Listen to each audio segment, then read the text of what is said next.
Assalamu alaikum. My name is Nyrah. I'm a GP pharmacist and I'm your host for today's health show. Now, today's topic of discussion, we will be talking about weight loss and diabetes prevention. Now, there's a lot of information online, so many videos that we see on a daily basis, and a lot of myths out there that need debunking.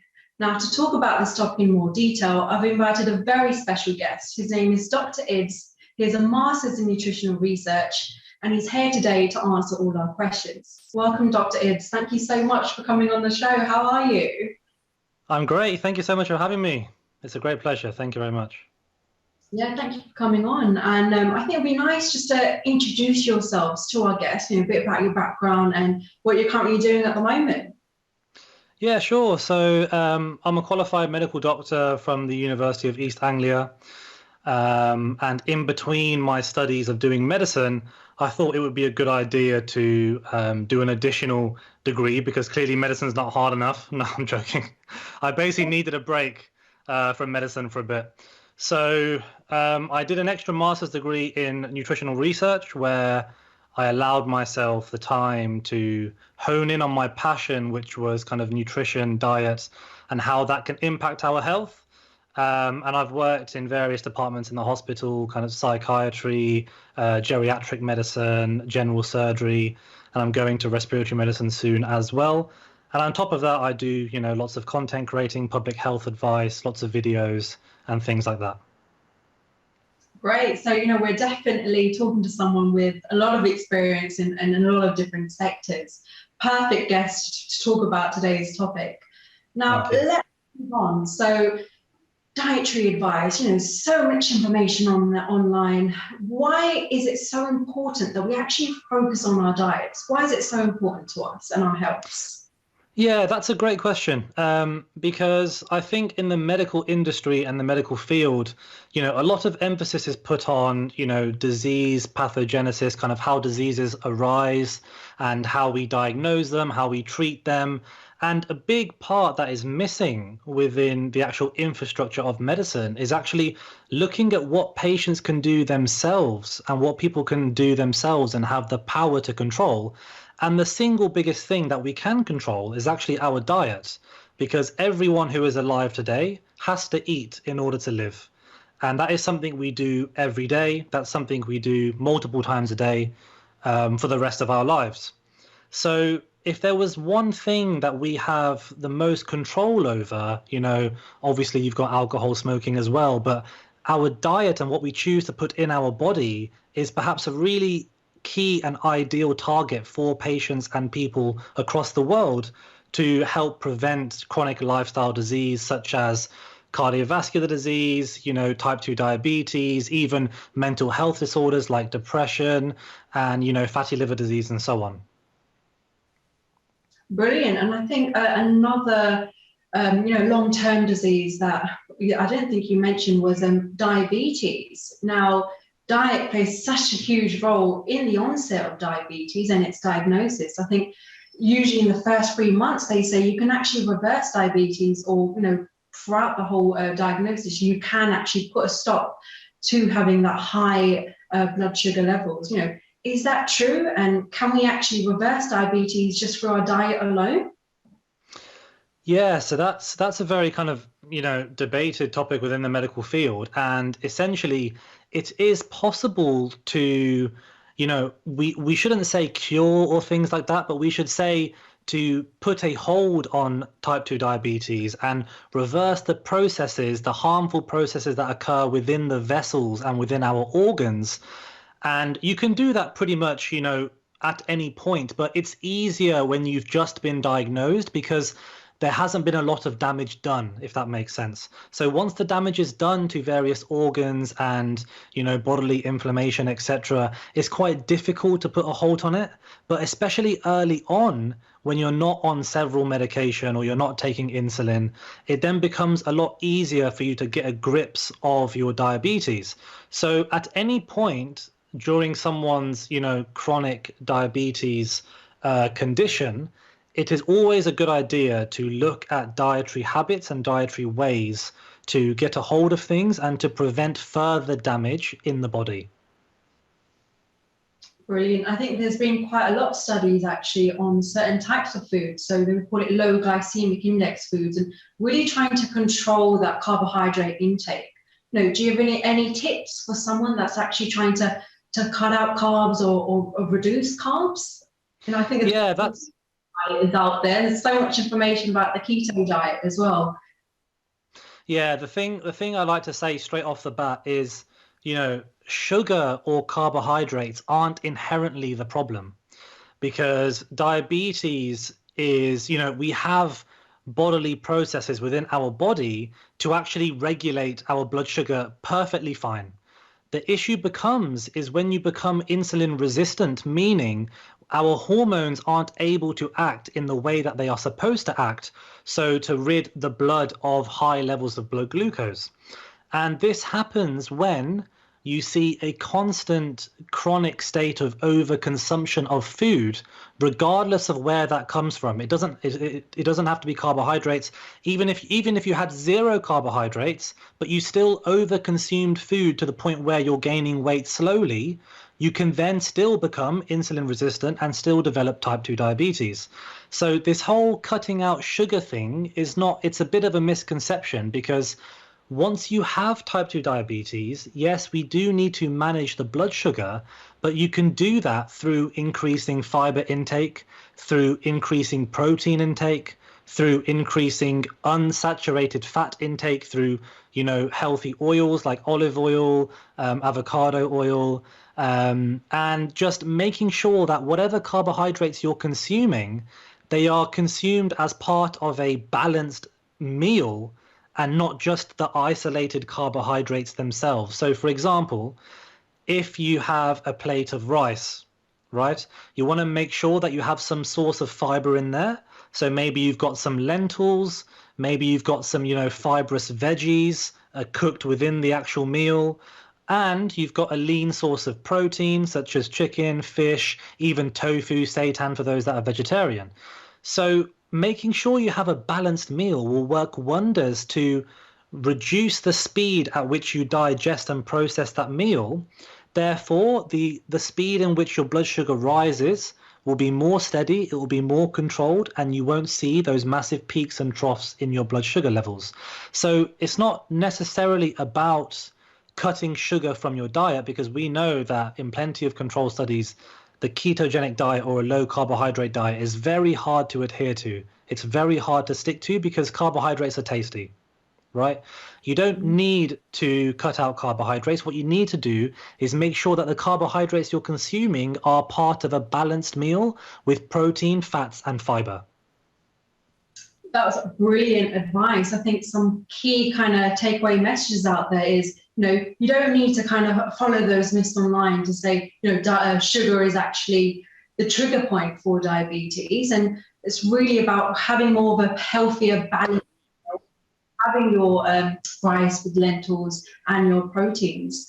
Thank you for sharing such amazing, wonderful tips. I think we will be talking more about myths in part 2 of our show. It'd be nice to talk about fasting, because I know there's a lot of evidence online about fasting and how that can help with diabetes. Definitely we will be asking more of that sort of information. Now, before we actually go on to part 2, was there anything that you wanted to tell to any of our viewers about diabetes and maybe fasting? Any way we can actually fast in a safe way? Yeah, so fasting has really taken popularity over the past kind of 5-10 years, and for good reason. But I think a lot of advocates, they over exaggerate and they give hyperbole to its benefits, right? You hear lots of things about autophagy and cellular repair, and you need to blunt the insulin and it does wonders for your insulin, right?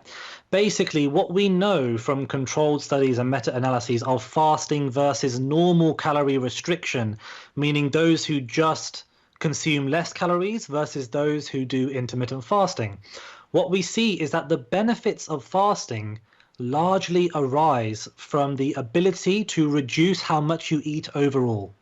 So it's not really about the effects on insulin. It's not about the time in which you're not eating. It's simply because it's a lot harder to eat as much as you would normally in a shortened period of time. So if intermittent fasting, for example, doing the 16-8, where you only have an 8-hour window in the day from 12 to 8 or 10 to 6, right? If that suits your lifestyle and you don't find it too restrictive, then it's a perfectly viable way to help manage your diabetes. But, when you have social occasions, you have, wedding events, you've got, community events, you've got family, friends, it can be pretty restrictive, and people often feel guilt if they don't stick to their intermittent fasting regime. So the key point to understand is that you need to realize that its effects are not only down, but largely down to its ability to reduce how much you're eating in the day. Definitely. And so, we will actually be coming to a break in a few moments, but definitely can talk about more about fasting, how in part two. Thank you so much, Dr. Idrees, for coming on. A really informative part one of our discussion. We talked about myths surrounding how to help outside during a diagnosis. Join us for part.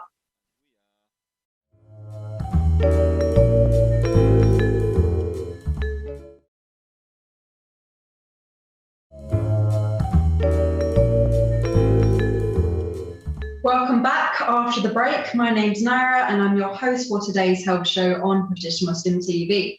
Now in part one, we introduced our special guest, Dr. Idrees, and our topic of today, which is diabetes and weight loss prevention and debunking the common weight loss myths you may read over the internet. Welcome back, Dr. Idrees. Thank you again for joining us. It would be great if we had jump straight in to our second half of our questions. Got a lot of interesting questions to touch on. I think one of the first questions I actually wanted to ask you was about targeting specific fat loss areas in the body. Now, there's a lot of videos online about certain ways you should really lose weight. Is there like a one-step approach, for all patients trying to lose weight? Or is there really a personalized approach you should be taking? If you do start dieting, you go to the gym. Okay, so this is quite a complicated topic, but I'll do my best to summarize it as best as I can. So the first point you mentioned about, targeting certain areas of kind of fat on your body, right? Generally speaking, the answer is no. So when you train a certain part of your body, or you try to do lots of sit-ups, or you try to, do arm exercises, you won't lose the fat on that specific part of the body. However, if you increase your cardiovascular exercise, meaning, you do cycling or a bit of rowing or a bit of, fast-paced walking, there is lots of evidence showing that you will preferentially lose fat from the inside of the abdomen, so your deep stomach fat, over other areas. So the role of exercise and doing cardio exercise on your deep stomach fat, which is what we call visceral fat, and we know that visceral fat is particularly harmful for diabetes because that actually impairs our organ function, our liver function, the pancreas. So we do want to make sure the fat inside our belly is, kept to a minimum. And cardiovascular exercise is very good for that specific type of fat. But other areas of fat on your body, on your limbs, your legs, your chest, etc., you can't target that in the general sense of the word. So that's the first thing I would say. The second thing about the role of exercise when it comes to, you mentioned about actually what's the best way to lose weight, right?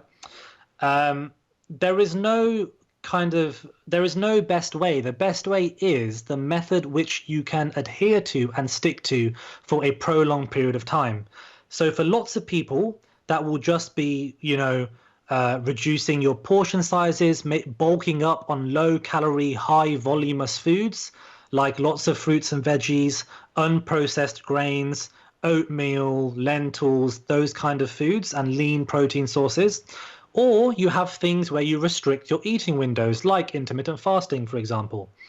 And, a very, very key method is to reduce the amount of ultra processed foods that you consume. So foods that have gone through a refining process. So you're looking at, minced patties of different meats, kind of sausages like burgers. And then you've got, all your biscuits, cakes, candies. You don't need to cut these out entirely, but to perhaps be mindful and conscious of the portion sizes that you're having on a daily basis. And as long as the majority of your diet come from whole, minimally processed foods, then you will find yourself going a long way to reduce your overall calorie intake. Brilliant, brilliant. And just to kind of summarize there, I think it's about, kind of evaluating your current diet, not making huge changes, but trying to cut out portion sizes and sticking to a healthy, balanced diet. And I usually say to my patients, dieting and healthy eating always starts from the shopping. If you're not shopping the correct foods, you're never going to lose it. And to talk diabetes and exercise, two factors which do correspond really closely. What role does exercise play in diabetes, and why is it so important for you to have an exercise routine, if you are diabetic? Yeah, so exercise is a massively underutilized tool when it comes to type 2 diabetes, and that's for several reasons. So one was the first thing I mentioned earlier about how exercise shows a preferential loss of fat from the abdomen, and the abdomen is actually the harmful type of fat. So that's the fat that releases kind of inflammatory cytokines or chemicals. It disrupts the insulin cell signaling pathways, meaning that our hormones aren't able to regulate our blood sugar appropriately. But also, when we do any kind of movement, when our muscles are using energy, then the blood sugar that is within our vessels, within our blood, our muscles are taking that sugar out of the blood to obviously regenerate, replenish, and to use for the movement that you are doing. So that's why I always recommend doing some sort of movement after you have a large meal, whether it's after your dinner, whether it's, when you're at work after your lunch, just go for a 5-10 minute walk, around the office, outside. It's very important to get a little bit of movement after a large meal, because as you're digesting that meal and increasing the amount of blood glucose you have in your blood, that exercise you're doing is drawing the glucose out of your blood and putting it into your muscle cells, and it won't be then stored as something harmful, and it won't have time to damage the lining of your vessels, to damage your organs. So a little bit of movement, it doesn't have to be anything intense, but a little bit of movement after a large meal goes a long way to help managing those blood sugar spikes you get from a large meal. Sure. So I think even if we were to recommend to patients or any viewers out there, even just, 15-minute or half an hour walk, mild brisk walk, after, your heaviest meal of the day, would hopefully actually control their blood sugar levels in the long run. And in terms of actually working out and having certain meals or foods before you work out, is there a specific guideline of what certain foods you should be having before workout and what sort of foods you shouldn't be having before workout? So this is an interesting one, because it's heavily reliant on your kind of level of training and kind of how accustomed you are to a training pattern. So without getting too technical, basically, as long as you are not working out in the first few hours of your morning, essentially that you've not had a meal already that is a balanced meal. So let's say you're working out after work at 5-6 p.m. or you're working out in the evenings around 8-9-10 p.m.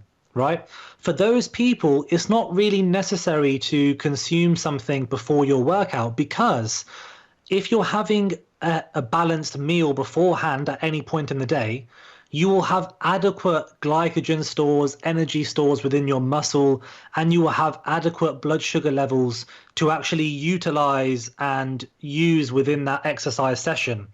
But if you're wanting to work out first thing in the morning, then it's probably a good idea to consume some kind of fast absorbing carbohydrates, whether it's a Rice Krispie bar, maybe a banana, maybe, you can have a protein shake with some milk in it or something like that about, 90 minutes before your workout. That's obviously if you are the type to go extra hard within your workout sessions. If you're really looking to, build some muscle and really looking to do some intense cardio exercise training. But if you don't fall into those categories, it's not really necessary, especially if you're type 2 diabetic, because at the end of the day, we don't want to be, carb loading before a workout session. You want to be obviously minimizing the blood glucose response to that workout. So to summarize, if you're training late in the day, you don't need to really be consuming anything unless you feel hungry, of course. Or if you're training first thing in the morning, then, having some sort of quick absorbing carbohydrates, maybe a quick bowl of oats, maybe a banana, maybe a Rice Krispies bar, something like that. Sure, no, that was really useful. I think, my takeaway points from that was, depends on the time of the day when you work out. And when you do choose foods, make sure you're going for, the healthier carbohydrates, such as oats. Oats is a really good alternative to some of the other unhealthy carbs out there. And of course, stay hydrated. If you are watching this, make sure you're drinking at least 6 to 8 glasses of water a day, especially before you work out and during these high heats. Now, before we actually close the show, I did actually want to ask you about your thoughts on protein supplements out there, and just a short comment on BCAAs. Do they really work? Yeah, so I have covered this previously in a video actually. So BCAAs stand for branched chain amino acids. And in order to build muscle and in order to have, a healthy functioning body, we need a steady supply of amino acids, which are, the broken down form of proteins. So all our muscle, lots of our organs, they require amino acids constantly throughout the day. Now, some people have claimed that taking branched chain amino acids, which are crucial for muscle growth, is going to boost your muscle growth or aid in your workouts. However, in order to stimulate a muscle building response, or what we call an anabolic response, you need to consume all of the essential 9 amino acids, whereas the branched chain amino acids only are 3. So that's why the branched chain amino acids aren't actually effective at building muscle. Taking a whey protein powder from a refutable source, third-party tested, like MyProtein or other companies out there, is actually a much more viable and beneficial way if you struggle to consume sufficient amount of proteins to maintain your muscle mass, or if you're wanting to build muscle. And lots of people with type 2 diabetes should be looking to build muscle, because that acts as our metabolic sink. And as I said earlier, the impact of muscle is able to draw glucose out of the blood. So we do want to have large amounts of muscle, and we should be looking at building muscle. Definitely. Thank you so much. I know it's such complex topics and such a little time to actually condense all in. But, if you do actually want to watch further videos on diabetes and myths debunking, you can always follow, Dr. Idrees on Instagram and TikTok. For more information about diabetes as a whole, you can also visit Diabetes UK. Diabetes UK also released really good meal plans. So much for watching today's show. If you have missed it, you can on. Thank you so much.